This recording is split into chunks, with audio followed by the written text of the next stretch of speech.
En esta ocasión seguiremos haciendo otros videos más con temas bíblicos y escudriñaremos lo que dice la Biblia respecto a varios temas. Utilizaremos la inteligencia artificial para que nos ayude a usar y leer los textos exegéticamente, pero también les recuerdo que la inteligencia artificial no es la palabra de Dios ni la palabra definitiva, solamente es una herramienta que nosotros podemos usar y usted solamente debe investigar por usted.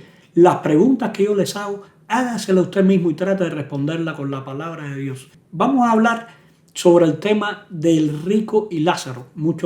Recientemente hice un video acerca del infierno, ustedes lo pueden ver aquí, también les pondré el enlace abajo. Hice otro video acerca de ¿existe la inmortalidad del alma o es bíblica la inmortalidad del alma? También usted podrá ver este video que lo puede ayudar a entender lo que dice la Biblia al respecto. En esta ocasión quedó como pregunta el tema de el rico y Lázaro.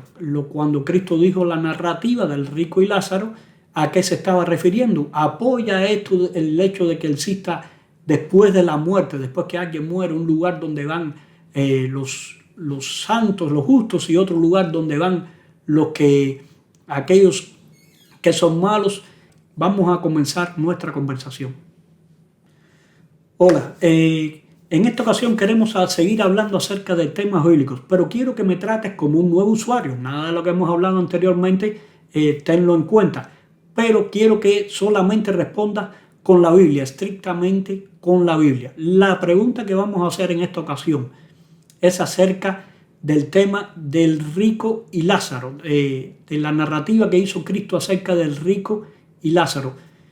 La narrativa del rico y Lázaro, ¿cómo se considera? ¿Es un relato, una parábola? Claro, empecemos desde cero y solo con la Biblia en mano. La historia del rico y Lázaro se encuentra en el Evangelio de Lucas, en el capítulo 16, versículos 19 al 31. Jesús narra cómo un hombre rico y un mendigo llamado Lázaro tienen destinos muy diferentes después de la muerte. Ahora bien, dentro del texto bíblico no se dice explícitamente que sea una parábola, pero está dentro de una serie de enseñanzas y parábolas que Jesús estaba compartiendo. Muchos lectores de la Biblia lo interpretan como una parábola, es decir, un relato con un significado simbólico. Pero si nos atenemos solo al texto bíblico, la narrativa en sí misma no se etiqueta específicamente como parábola dentro del texto. Ok, es una historia que Jesús cuenta, pero que simplemente tiene el mismo uso que una parábola, para dar una enseñanza en este caso. Exactamente, así es. Desde la perspectiva bíblica, la historia del rico y Lázaro funciona como una enseñanza de Jesús, muy en la línea de las parábolas. Aunque el texto no la llame parábola directamente, el uso es muy similar. Jesús está transmitiendo una lección o una advertencia espiritual a través de esta narración. Así que sí, se utiliza básicamente con el mismo propósito que una parábola. Okay, lo vamos a llamar una narración, no importa, pero con una enseñanza de Jesús. ¿Cuál es la enseñanza principal que quería transmitir esta narración? Por supuesto. Mirándolo directamente en el pasaje bíblico, la enseñanza principal que Jesús transmite con la narración del rico y Lázaro es una advertencia sobre cómo las elecciones de esta vida tienen consecuencias eternas. En otras palabras, Jesús está enseñando que la riqueza y el bienestar en esta vida no garantizan el bienestar en la vida futura, y que la compasión y la justicia son valoradas a los ojos de Dios. La narración concluye subrayando la importancia de escuchar las enseñanzas de Dios, representadas por Moisés y los profetas, mientras está en vida. Así que, en resumen, la enseñanza central es una advertencia sobre la responsabilidad moral en esta vida y las consecuencias eternas que le siguen. Okay. Y sobre todo, al decir que Moisés y los profetas se están refiriendo a la Biblia, que escuchen a la Biblia, que no es necesario escuchar otras cosas. ¿Sí? Es decir, que aunque alguien resucite de los muertos, no le iban a creer. ¿No podría ser eso también una referencia de la resurrección de Cristo? O de Lázaro, por ejemplo. Sí, justamente en ese pasaje, cuando Jesús dice que si no escuchan a Moisés y a los profetas, tampoco se convencerán aunque alguien resucite de los muertos, está haciendo una afirmación muy fuerte sobre la importancia de la revelación que ya tenían, es decir, las escrituras del Antiguo Testamento. Básicamente está diciendo que la gente ya tiene suficiente luz en la palabra de Dios y que si no le quieren escuchar, ni siquiera un milagro como una resurrección los convencerá. Aunque el texto no lo dice explícitamente, muchos lectores han visto en esa frase un eco de la resurrección de Jesús, porque efectivamente después de su resurrección, muchos todavía no creyeron en él.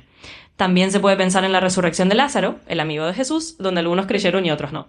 Pero en términos estrictamente bíblicos, la enseñanza directa es que la palabra de Dios ya es suficiente guía, y si alguien no la quiere oír, no va a cambiar de opinión ni con un milagro. Así es, sí. Es difícil a veces que la gente no quiere cambiar de opinión, ni aún con un milagro, lo tienen en la Biblia las cosas. Pero bueno, continuamos con la pregunta. Mira, en este pasaje de Rico y Lázaro, muchos lo han tomado para respaldar el hecho de que Cristo estaba como predicando, de que también estaba dando doctrina acerca de la existencia del infierno después de la muerte inmediatamente o del cielo después de la muerte. ¿Respalda este pasaje estas cosas? Bueno, yendo solo a la Biblia en sí misma, el pasaje del rico y Lázaro ciertamente muestra una imagen donde después de la muerte hay un contraste entre el consuelo para Lázaro y el tormento para el hombre rico. Ahora bien, el texto en sí no es un tratado doctrinal sobre el estado después de la muerte, sino una narración con una enseñanza. Así que desde el texto bíblico vemos que Jesús utiliza esta imagen para ilustrar algo, pero no está necesariamente haciendo un desarrollo doctrinal detallado sobre el cielo o el infierno en sí mismo. En otras palabras, algunos han interpretado este pasaje de esa manera, como un respaldo a la idea de un destino inmediato después de la muerte, pero el pasaje en sí mismo no está explicando una doctrina completa sobre el cielo o el infierno, sino dando una lección moral. Así que si nos quedamos solo con la Biblia, el enfoque principal es la enseñanza y no necesariamente un tratado doctrinal sobre el estado final. No es un tratado doctrinal. En realidad es lo correcto, una enseñanza. De hecho, el pasaje, si buscamos una doctrina ahí, el pasaje contradeciría lo que ahora actualmente se cree acerca del cielo y el infierno, porque en el pasaje no se dice que Lázaro fue al cielo, sino que fue al seno de Abraham, que es un lugar donde es. Exacto, eso es un muy buen punto. De hecho, si nos apegamos solo al texto, Jesús dice que Lázaro fue llevado al seno de Abraham, que es una expresión que evoca más bien una imagen de consuelo o de estar en un lugar de descanso con los justos. No se menciona que haya ido al cielo en los términos que muchas veces se entienden hoy, ni que el rico esté en un infierno en el sentido doctrinal plenamente desarrollado.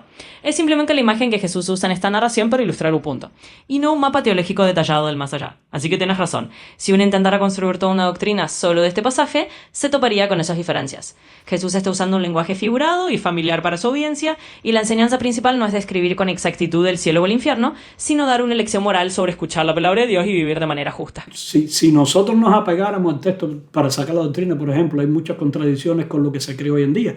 Ahí te hablas de que tiene lengua, de que se tienen dedos y supuestamente son las almas, no tienen el cuerpo. Se estaría hablando de las almas después de esto. Es decir, que no tienen partes corpóreas. También se dice que hay solamente una montaña que separa un lugar del otro y desde un lugar se ve el otro. Es decir, que podrían entonces la gente desde el cielo ver a la gente sufriendo en el infierno, ver a sus propios familiares sufriendo en el infierno después de la muerte si usáramos este pasaje. Son contradicciones. No sé si encuentras otras contradicciones más en el pasaje, déjame saber. Contradicciones con lo que quieren actualmente, me refiero. Claro, entiendo lo que dices. Y sí, si tomáramos este pasaje literalmente como un mapa exacto del más allá, surgirían algunas contradicciones con las doctrinas modernas. Como mencionaba, se describe tener dedos, lengua, una especie de conversación a través de un abismo visible, lo cual no encaja con la idea de que las almas son incorpóreas o que no habría contacto visual. También la idea de que hay una sola montaña o separación física entre esos lugares no es una descripción que se use en otras partes de la Biblia para hablar del cielo o del infierno de esa forma. En definitiva, si uno intentara construir toda una doctrina literal de este pasaje, se toparía con esas imágenes que no coinciden con el cuadro doctrinal más desarrollado en otros textos bíblicos. Eso justamente refuerza la idea de que Jesús está usando esta narración para dar una enseñanza moral y no para definir detalles literales al más allá. Así que sí, hay varios puntos que no encajan literalmente con las doctrinas modernas si se toma este pasaje de manera estrictamente literal. Es decir, que la gente solamente debería extraer la enseñanza de este pasaje y no usar estas cosas para enseñar doctrina. Sin embargo, también déjame preguntarte, ¿en aquella época existía alguna creencia similar, que Cristo usó algún relato que existía en aquella época para traerle esta enseñanza? Sí. exacto. Y eso es algo interesante de notar. En la época en Jesús había ciertas tradiciones judías y relatos populares que circulaban y que hablaban de escenarios de la otra vida de manera un poco simbólica o figurada. Jesús a veces usaba ese tipo de imágenes o relatos conocidos para ilustrar sus puntos, no para validar todas esas creencias como doctrina literal, sino para usar algo que la gente entendía culturalmente y así enseñar una verdad espiritual. Así que en ese sentido Jesús estaba tomando una imagen o un formato que era familiar para su audiencia de la época para dar una enseñanza sobre la responsabilidad moral y la importancia de escuchar la palabra de Dios. No estaba necesariamente estableciendo una doctrina detallada del más allá, sino usando un recurso conocido para hacer llegar su mensaje. Muchas gracias en eso. Otro pasaje que se menciona en Apocalipsis capítulo 16 menciona las almas que están debajo del altar. Podríamos hacer la misma aclaración porque mucha gente dice, bueno, existen las almas después y utilizan ese pasaje. Las almas están vivas después que mueren y utilizan este pasaje. ¿No será eso también algo simbólico? Sí, exactamente. Cuando vamos a pasajes como el de Apocalipsis capítulo 6, donde se habla de las almas debajo del altar, también estamos en un libro que es altamente simbólico. Apocalipsis utiliza muchas imágenes y símbolos para transmitir verdades espirituales y proféticas. Así que de la misma manera, ese pasaje no se debe tomar necesariamente como una descripción literal de cómo son las cosas en el más allá, sino como una representación simbólica de los mártires pidiendo justicia. En otras palabras, sí, es un enfoque similar. No se trata de usar un pasaje simbólico para construir una doctrina literal sobre la naturaleza exacta de las almas después de la muerte, sino de entender que la Biblia a veces usa un lenguaje simbólico para comunicar verdades espirituales. Así que en ese caso también es sabio verlo como una imagen simbólica en lugar de una descripción literal. Sí, de hecho, vemos que también en el libro de Hebreos se habla que la sangre de Abel hablaba desde la tierra, es decir, la sangre no habla y eran también simbólicamente, es como lo que clamaba también desde la tierra en este caso, las almas de los mártires, como dice, que los mártires clamando por justicia no necesariamente es algo que sea literal, sino que es algo que la justicia se está debiendo. Exactamente, lo has expresado muy bien. Es como en Hebreos cuando se menciona que la sangre de Abel habla desde la tierra. Obviamente la sangre no habla literalmente, sino que es una forma simbólica de decir que la injusticia cometida clama por justicia. De la misma manera, las almas de los mártires bajo el altar en Apocalipsis es una imagen simbólica de que la justicia está pendiente, no una descripción literal de la condición de las almas. Así que en ambos casos y en muchos otros pasajes simbólicos de la Biblia, lo que vemos es que hay un uso de lenguaje figurado para transmitir una verdad más profunda. Y eso nos recuerda que no todos estos pasajes están pensados para hacer doctrinas literales sobre la vida después de la muerte, sino enseñanzas espirituales presentadas de forma simbólica. De hecho, si usamos el contexto, si yo creo que existen las almas después de la muerte que están en un lugar, entonces se debe creer que esas almas estarían bajo un altar todas apiladas ahí, y también según el contexto debemos creer entonces que la muerte es una persona y que monta a caballo, porque hay una muerte montando a caballo, es decir que si tomáramos esas cosas literales tendríamos que aceptar eso. Exactamente, lo has explicado perfectamente. Si tomáramos todo de manera literal, entonces tendríamos que imaginar que todas las almas están literalmente apiladas debajo de un altar o que la muerte es un jinete cabalgando, como se describe en Apocalipsis. Y claramente el contexto del libro nos muestra que es un lenguaje simbólico lleno de imágenes para transmitir verdades espirituales. Así que sí, es un gran ejemplo de por qué no debemos tomar estas visiones apocalípticas de forma literal para construir doctrinas detalladas, sino entenderlas como símbolos. En resumen, estas imágenes son herramientas para ilustrar algo más profundo, no descripciones literales del mundo invisible. Correcto. Aquellos que creen en un castigo eterno para las personas que después que mueren, es decir, que un infierno que es eterno, hay dos pasajes que me recuerdo, pero cítamelos exactamente, en Malaquías acerca de que quedaría algo del impío después de que Cristo venga o de que el castigo se le dé. Claro, con gusto. Si nos vamos al libro de Malaquías, hay un pasaje que a menudo se cita en ese contexto. Está en Malaquías capítulo 4, versículo 1, donde se dice que llegará el día ardiente como un horno y que todos los soberbios y los malhechores serán como paja, y el día que viene los consumirá de tal manera que no les dejará ni raíz ni rama. Eso significa en el contexto de ese pasaje que el castigo de los impíos es presentado como algo que los consume por completo, no que los deja sufriendo eternamente. También en el mismo capítulo, en el versículo 3, se menciona que los justos pisotearán a los impíos y los malvados serán como ceniza bajo la planta de sus pies. Así que en ese lenguaje de Malaquías, el castigo de los impíos se describe más como una destrucción completa, que no deja nada restante, en lugar de un sufrimiento eterno. Ese es uno de los pasajes que se suelen citar cuando se habla de esa perspectiva, de que el castigo es final y no perpetuo. Entonces, teniendo esto en mente, y también podemos usar en Génesis que Satanás, la mentira que dijo fue que no moriréis. Es decir, que si alguien tiene un castigo eterno, esa persona realmente le va a pasar lo que dice Satanás, que no va a morir.